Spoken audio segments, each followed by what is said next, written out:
think how ironic that Whoopi Goldberg and Joy Behar and the rest of the ladies on The View spend their time calling Republicans the conspiracy theorists.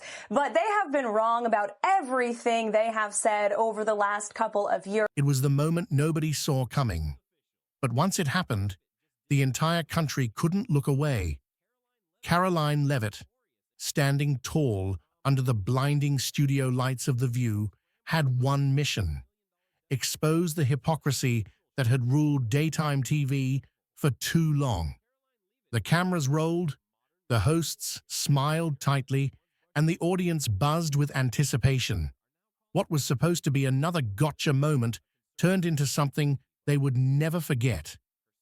Karoline entered the studio like a storm gathering on the horizon, calm, poised, but packing the kind of thunder that could shake the walls. She wasn't here to play along. She was here to make history. As the show kicked off, Joy Behar tried to control the mood with a few sarcastic jokes, but Karoline didn't even blink. Her eyes locked in, her energy sharp as a blade. Then came Sunny Hostin, tossing a sly comment across the table like a poisoned dart. "Some people only get ahead because of their connections," and she said, barely hiding her smirk. Karoline smiled, not sweetly, but with the calm patience of someone who already knew the ending to the story. She adjusted her microphone, leaned in, and prepared to speak her truth. "I'm glad you brought that up," Karoline said, her voice steady but cutting. "Because for too long, this show has attacked people like me with half-truths and smug arrogance. This wasn't how it was supposed to go." Whoopi Goldberg tried to regain control, clearing her throat and snapping, "We bring guests on to have a conversation, not a confrontation." Let me explain something to you, because without that wokeness, you might not have that job. But Karoline didn't flinch for a second. "Conversation," she said with a raised eyebrow. "Is that what you call it when your producers prepare hit pieces before a guest even walks on set?" The room turned electric. You could practically feel the oxygen being sucked out of the studio as Karoline's words landed like body blows. "I read the pre-show notes," Karoline continued, her voice rising with righteous fire. "And it said right there, corner her on Trump, corner her on looks, and hit her hard on privilege." Joy Behar's face turned ghostly white. Sunny fumbled with her cue cards. Whoopi leaned back in her chair, arms folded, looking like she wanted to vanish into thin air. The audience sat frozen, unsure whether to gasp, clap, or simply watch in awe. They were witnessing something you rarely see on live TV. Someone fearless enough to speak the raw truth. Karoline pressed on without missing a beat. "This isn't journalism," she said, voice sharp and clear. "This is a political performance, pretending to be news." The View's producers frantically whispered into headsets backstage, desperate to regain control of the spiraling disaster unfolding live in front of millions. But Karoline wasn't finished yet, not even close. She turned her gaze directly toward the camera, looking straight into the homes of every American watching. "People deserve better than this," she said passionately. "They deserve facts, real dialogue, not a rigged circus masked as an interview." A few claps broke out in the audience, hesitant at first, then growing louder. Even some of the live spectators could feel that history was happening right in front of them. Karoline smiled once more, a real powerful smile, as she leaned back in her chair, waiting for the hosts to make their next desperate move. And let me tell you, it was about to get even wilder. Joy Behar, desperately trying to save face, leaned forward and snapped, "You know, Karoline, this is a comedy show too. Maybe lighten up a little." Her voice wavered even as she tried to sound strong. Karoline didn't miss a beat. She tilted her head slightly and said, "Comedy's supposed to be funny, not cruel." The jab hit harder than anything Joy had thrown all morning. Whoopi tried again, laughing awkwardly.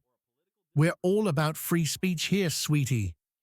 I respect everything everyone is saying to me, and I don't want to fake apologize. I'm very upset about that people are misunderstood what I was saying. It's not good for anyone, and it's not good for poor folks. It is not good for y'all because you become slave fodder. It's not a good thing. It's not good for women because you are now being told and dictated to, and you can't say anything because they, throw you in a jail or whatever. But Karoline's face stayed steady, her eyes locked in, refusing to be belittled or baited. "If this is free speech," Karoline said sharply, "why does it only seem to flow one way, toward attacking anyone who disagrees with you?" The crowd murmured, sensing the power shift happening live. Sonny Hostin's voice broke the tense silence, stammering, "Well, it's complicated." But Karoline wasn't letting her off the hook. Not today, not this time. "Complicated," Karoline repeated, raising an eyebrow. "It's only complicated when you're called out for your double standards." At that point, even some of the staff behind the cameras couldn't hide their reactions. Wide eyes, nervous glances, fingers fidgeting with equipment. This was a meltdown in real time. Karoline leaned forward, her voice soft but deadly serious, and said, "Maybe instead of mocking the people who watch this show, you should start listening to them." Gasps rippled again through the crowd. The hosts were shaken, visibly shaken. Their tight smiles slipped, their carefully rehearsed body language fell apart right there on live TV. Joy Behar muttered something under her breath about privilege, but Karoline caught it instantly and fired back. "Privilege is sitting behind that desk every day, pretending you're the voice of America, while insulting half of it." The temperature in the studio dropped. You could feel the panic in the room, like everyone had just realized they had walked into the middle of a media earthquake. Karoline took a breath, gave a slow, deliberate look around the studio, and said into her microphone, "Maybe it's time the American people had a real conversation without the fake laughter, the fake outrage, and the fake apologies." A stunned silence gripped the room. Even the die-hard audience plants didn't know how to react anymore. The View's executive producer could be seen off stage, frantically motioning to wrap it up. But it was too late. The damage was already done. Karoline knew it too. She crossed one leg over the other, calm as ever, and waited for whatever weak comeback they could scramble together. President Trump's life echoed the sentiment that President Trump is a threat to democracy. And if you're a deranged lunatic and you're mentally ill, you will believe that lie. And yes, you will take political violence like we have seen in 2 instances against President Trump. Last week, Tim Walz and Kamala Harris said that everyone who showed up to President Trump's rally at Madison Square Garden was a Nazi. That's despicable, dangerous, divisive rhetoric that is spewed by the Democrat Party every single day. Whoopi mumbled, "We're just trying to keep it real." But her voice didn't even convince herself. It was obvious to everyone. They had been exposed. Karoline gave a small nod and said, "Keeping it real means owning your bias, not hiding behind jokes and scripted attacks." Her words echoed around the studio like a slap. The producers rushed to a commercial break, but not before Karoline delivered one last bombshell. "The truth's out now, and no scripted break can clean it up." As the cameras faded to black, you could still hear a few audience members clapping. Real claps, not the fake, forced applause the hosts were used to hearing. When the show came back from the break, the energy was completely different. Tense, brittle, like a glass ready to shatter at any second. When the cameras flashed back on, Karoline sat perfectly still, like a storm cloud waiting to unleash again. The hosts, though, looked rattled, their papers shuffled, their smiles thin and forced. Joy Behar gave a fake little chuckle and said, "Well, that was lively." But everyone could see the sweat on her forehead, the nerves in her trembling hand as she picked up her mug. Karoline calmly folded her hands and gave the tiniest smile, the kind that said she wasn't fooled for a second. She knew they were bleeding credibility right there in front of millions. Sunny Hostin, desperate to recover, tried to steer the conversation back to important issues, but her voice kept cracking under the weight of the disaster they'd just lived through. "You know, Karoline," Sunny said, voice shaking, "we're about giving people a platform here." But Karoline didn't let her finish. Not today. "A platform?" Karoline cut in sharply, her voice slicing through the set like a blade.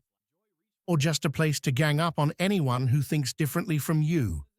The audience murmured again, some clapping, some gasping. You could feel the tension thick enough to cut with a knife. This was not the show they had planned.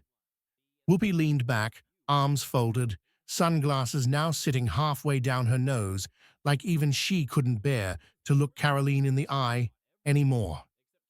Karoline took a slow breath and said, into the silence, "America sees this now. They're watching, and they know the difference between real conversation and staged bullying."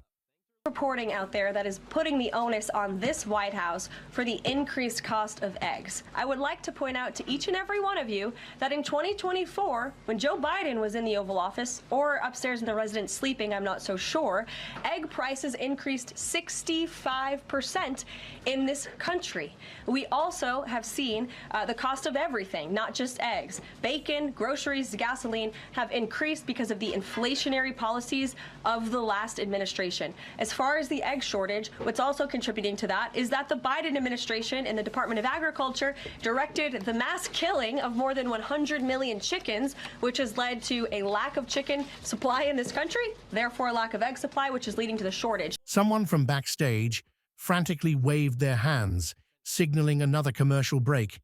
But the director hesitated. It was too obvious now. They were losing control by the second. Joy Behar laughed awkwardly and muttered something about how everyone's entitled to their opinion, but the words landed like wet paper on the floor. Nobody was buying it. Karoline leaned in just slightly and said, voice steady as ever, "Opinions aren't the problem. It's the way you twist facts into weapons and call it entertainment."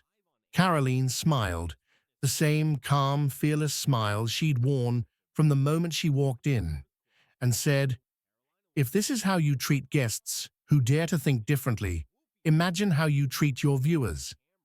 A producer offstage could be seen with his head in his hands. He knew what everyone else was starting to realize too. This wasn't just a bad segment, it was a total implosion. Joy Behar snapped, "This is our show," as if saying it louder would somehow make it true again. But the words sounded hollow, desperate, and Karoline wasn't intimidated one bit. "Exactly," Karoline replied, voice like steel wrapped in silk. "It's your show, your rules, your attacks, your downfall. The American people are just finally seeing it without the makeup." That line hit like an earthquake. The crowd audibly gasped. Even the cameramen looked at each other, jaws slack, realizing this was something way bigger than another political argument. The hosts sat frozen, trapped by their own arrogance, their own smug laughter that had for years gone unchecked. But not today. Today, they were the ones on trial in the court of public opinion. Karoline didn't need to scream, didn't need to grandstand. She just calmly, devastatingly told the truth on live TV while the so-called queens of daytime television crumbled around her. And it wasn't just the hosts who felt it. Millions watching from home knew it too. The veil had been ripped off, and there was no putting it back on now. It was obvious to everyone that the energy had completely shifted. The hosts once so confident and smug, now looked like they were counting the seconds until it would all be over. Karoline sat there cool as ice, every inch the picture of calm strength, while the view crumbled right there in front of America's eyes. In a last-ditch effort to save face, Whoopi muttered something about everyone needing to find common ground, but even she sounded like she didn't believe it anymore. Karoline gave one last steady look across the table and said, "Common ground starts with honesty, something that's been missing from this stage for a very long time." The audience erupted. Real applause this time, raw and powerful. Not the forced clapping the producers always begged for, but something authentic that couldn't be faked. Joy Behar's face was a storm cloud, red and tight with anger. She couldn't hide anymore. Divisive and disgusting speech that any president, certainly in my lifetime, has ever given. He essentially waged war on half of the country by saying that we are all a threat to democracy because we believe in putting America first. It's not radical to want to put your country and your own people first. It's not radical to want to have a strong border, a strong military, and to unleash the might of your own economy, not economies around the world. You know, we have seen cultural Marxism trickling its way through every institution in this country. The public school system, the higher education university system, Hollywood, big tech, the corrupt mainstream media that I fought against in President Trump's White House are indoctrinating my generation of Americans into hating our country, hating one another based on race and gender and sex and all of this other BS, quite frankly. Sunny Hostin busied herself with her papers, pretending not to hear the roaring claps filling the studio. Whoopi Goldberg simply stared at her hands, avoiding the cameras that had once been her kingdom, but now captured her silence like a defeat written across her face. When the music played to signal the end of the show, it sounded hollow, broken, like even the band didn't know how to react to what they had just witnessed. News outlets scrambled to keep up, headlines flashing across the internet like fire. Karoline Leavitt exposes The View's dark secrets live. View hosts humiliated in real time. A new star rises as daytime TV falls. Even celebrities chimed in, some cheering Karoline's bravery, others frantically trying to defend their crumbling friends on the panel, but it didn't matter anymore. The people had seen it with their own eyes. The fake smiles, the planned attacks, the desperate scrambling when finally called out by someone who refused to play their game. Inside ABC headquarters, emergency meetings ran all night. Top executives reportedly yelled across the boardroom about how this could happen, and more importantly, how they could survive it. There were rumors flying that major advertisers were pulling out, furious over the spectacle that had made The View a laughingstock instead of a safe corporate bet. Whispers about canceling the show altogether got louder. Some insiders even admitted off the record that they didn't know if The View would survive the year. And Karoline? She wasn't panicking. She was thriving. Her follower count exploded by the tens of thousands. Her name blazed across every news cycle, and her email inbox flooded with speaking offers. She didn't need a victory speech. She had delivered it live without ever raising her voice. Calm, controlled, unstoppable. She showed America that you don't need to shout to destroy a lie. You just need to walk into their world, tell the truth, and refuse to back down when the walls start shaking. As Karoline left the studio and stepped into the New York sunlight, the photographers swarmed her, flashes going off like fireworks, but she just smiled and kept walking. In that moment, it was clear to anyone paying attention. The old media world had just met its match, and her name was Karoline Leavitt. Because sometimes it only takes one voice refusing to stay silent to bring down a whole empire built on noise and fake laughter. And on that day, Karoline didn't just expose The View. She changed The View forever.